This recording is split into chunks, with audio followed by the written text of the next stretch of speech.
좋은 아침입니다.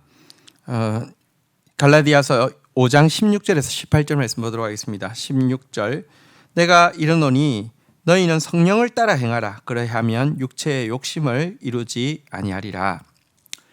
여러분, 사실 바울이 이 은혜의 복음을 전할 때에 진실한 기독교인들, 그러니까 유대인들 중에서도 진실한 기독교인들이 있었잖아요. 그들은 과거 율법 아래에서 제대로 훈련을 받았고, 그리고 율법 아래에서 제대로 훈련을 받았지만 그것 가지고 의에 이를 수 없다는 사실을 막 절감했던 사람들, 예를 들면 니고데모 같은 사람들 있잖아요, 그죠? 평생을 율법을 위해서 율법대로 순종하며 살았지만 밤에 예수님께 나와서 선한 선생님, 우리가 어떻게 해야 구원을 얻을 수 있으리까라고, 어떻게 해야 구원을 얻을 수 있으리까 이렇게 물었잖아요, 그죠?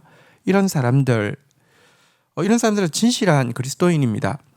율법의 훈련을 거쳐서 은혜의 복음에 이르렀으니까요. 하지만 이런 사람들마저도 바울이 전하는 은혜로 말미암는 구원의 복음이 혹시 하나님의 사랑만 강조하다가 하나님의 공의를 손상시키지는 않을까? 이방인들 하여금 너무 쉽게 하나님 백성 되게 함으로 말미암아 죄의 심각성과 신앙훈련의 엄중함을 간과하지는 않을까 우려하고 있던 바가 있었습니다. 이런 생각들은 그 생각들을 유발합니다. 만약 기독교 신자가 유대인들보다 도덕적으로 더 수준이 저급해진다고 하면 차라리 복음에다가 율법주의적인 요소를 넣어서 가르치는 것이 더 낫지 않은가, 이런 생각을 할 수도 있습니다. 그리고 이런 생각 자체가 완전히 기우는 아닙니다. 왜냐고 하면 사실요, 제대로 된 자유를 누리는 것은 제대로 된 종로로 다는 것보다 훨씬 어렵고 고차원적인 일입니다. 그래서 사실 이제 이들의 염려가 절대로 틀린 바가 아닙니다. 하지만 바울은 은혜의 복음만 전한 것이 아니라 이 은혜의 복음으로, 이 은혜의 복음을 가진 사람들이, 여러분, 종이 좋은 종 되는 것보다 자녀가 좋은 자녀 되는 것, 이렇게 하나님의 이렇게 좋은 종 되는 것보다 하나님의 좋은 상속자 되는 것, 좋은 동력자 되는 것 훨씬 더 고차원적인 일인데, 이 고차원적인 일을 할 수 있는 능력이 이미 우리에게 주어져 있기 때문에 이거 못할까 봐서 이거라도 하자 이래서는 아니라, 이렇게 하는 것이 아니라 이거 할 수 있는, 그러니까 하나님의 동력자가 될 수 있는 길에 대해서 강조합니다. 그것이 무엇입니까? 그것이 우리에게 주어진 자유를 가지고 진짜 의를 이룰 수 있는 방법, 의를 성취할 수 있는 능력, 그것이 바로 성령을 따라 행하는 것입니다. 신자 안에는 성령님이 들어와 계십니다. 이것은 구약과는 비교할 수 없는 축복이죠. 그런데 그 성령님을 따라서 행하게 되면요, 그는 결코 그의 육체의 자유를, 저급한 육체의 욕심을 이루는 데 사용하지 않고 고귀한 하나님의 소원을 이루는 데에 사용할 수 있다는 것입니다. 그래서 바울은 성령을 따라 행하라, 그러면 육체의 욕심을 이루지 않는다.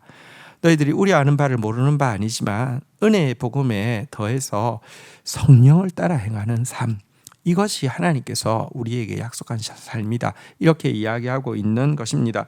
17절 육체의 소욕은 성령을 거스르고 성령의 소욕은 성령은 육체를 거스르나니 이 둘이 서로 대적함으로 너희가 원하는 것을 하지 못하게 하려 함이니라.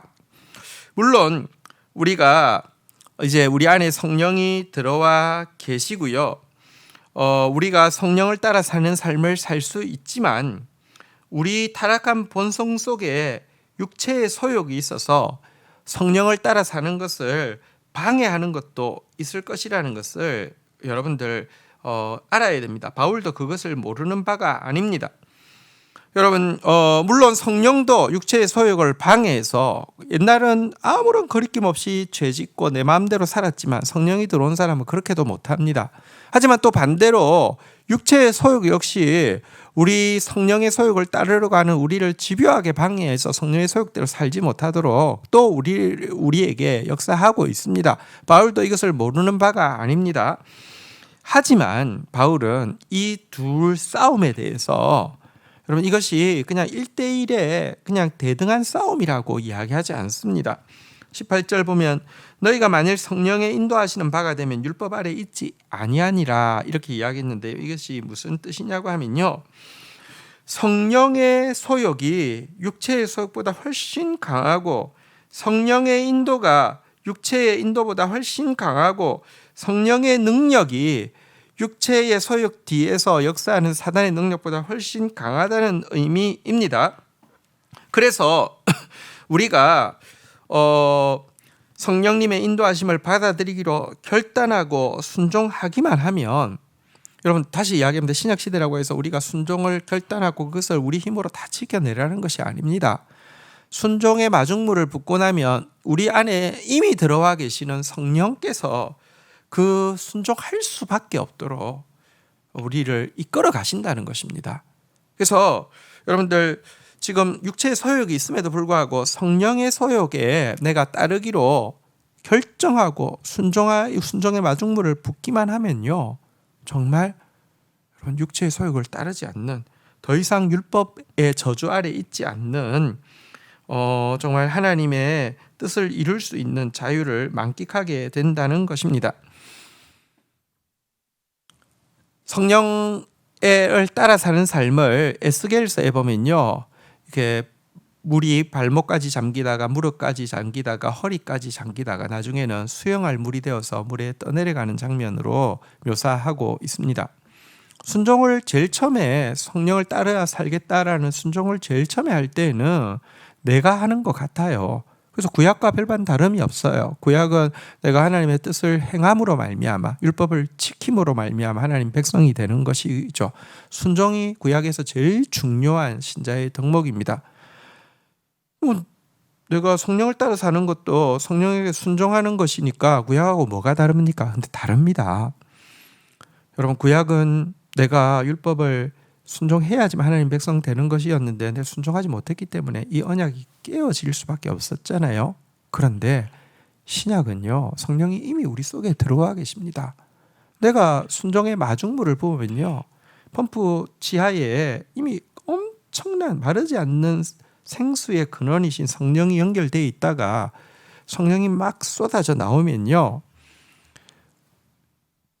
발목까지는 내가 걷는 것 같고 무릎까지는 내가 걷는 것 같고 허리까지는 내가 힘써 순종하는 것 같지만 그 다음이 되면요, 순종하는 나는 보이지 않고 성령의 강물이 나를 이끌어 갑니다. 여러분 강에 배를 올리면요, 이렇게 무슨 카누 같은 거 올리면 이렇게 쭉 따라가는 것처럼 우리가 성령께 순종하기로 하고 카누를 이렇게 이 성령의 강에다가 올려놓으며 따라가는 것입니다. 그런 세계가 있습니다. 그렇기 때문에 바울은 은혜의 복음에다가 성령을 따라 사는 삶, 이것이 하나님의 상속자, 하나님의 동력자, 온전한 의를 이룰 수 있는 길이다라고 강조하면서 이 길을 가야 된다고, 이 길 외에 다른 길을 이렇게 가르쳐서 은근히 들어와서 우리를 다시 율법의 저주의 굴레에 묶고 율법주의의 굴레에 묶으려고 하는 이 공격들에 대해서 분별하고 대적해야 된다라고 가르치고 있는 것입니다. 주신 말씀 붙잡고 기도하며 나가겠습니다. 하나님 감사합니다. 우리에게 성령을 따라 행할 수 있는 새 시대를 열어주셔서 감사합니다. 이미 성령님께서 우리 안에 충만히 계시고 우리가 순종의 마중물을 붓기만 하면 결단코 육체의 욕심을 이루지 않고 율법의 저주 아래 있지 아니하며 우리에게 주신 자유를 가지고 마음껏 영혼을 섬기며 우리에게 주신 능력을 가지고 마음껏 하나님 나라를 세울 수 있는 새로운 시대를 허락하여 주셔서 감사합니다. 하나님, 물론 우리 안에 있는 육체의 소욕이 성령의 소욕을 거스르고 또 하나님의 뜻을 이루지 못하도록 방해하는 요소들이 많은 것을 잘 알고 있습니다. 하지만 성령이 훨씬 더 강하시며 우리가 순종의 마중물 붓기만 하면 이것을 거슬러 이길 수 있는 육체의 소욕, 사단의 능력은 없다는 사실도 분명히 알고 선포하고 나아가다가 정말 마음은 원이지만 육신이 약하다라고 서글픈 탄식으로 끝나는 존재가 아니라 내게 능력 주시는 자 안에서 내가 모든 것을 할 수 있다라고 고백하는 자 되어지게 하여 주옵소서.